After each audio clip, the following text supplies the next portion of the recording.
Ce tatouage est un carnage. Bob, On voit bien qu'il s'agit d'un tatouage néon. T'as réussi à lui donner un aspect lumineux. Mais pourquoi ne pas avoir fait un dragon plus lisible? Sa position est très bizarre. On dirait un drôle de grizzly debout sur ses pattes.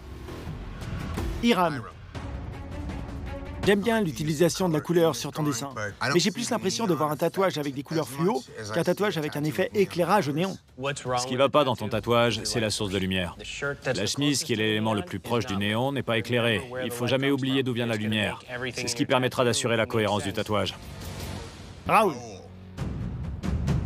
On a l'effet éclairage au néon, mais ça ressemble pas à un casque. On dirait deux éléments séparés qui ont été découpés et collés l'un au-dessus de l'autre. Et puis ton épée se termine bizarrement, avec ces traits qui se poursuivent. La délimitation n'est pas nette. Jessa. Allez, Jessa. Salut. T'as tracé les contours de tes éléments en violet ou en mauve pour créer une lueur. Mais c'est pas ça, une source de lumière. C'est pas logique. Rien dans le drapé n'est éclairé. Normalement, de la lumière devrait s'échapper de la main.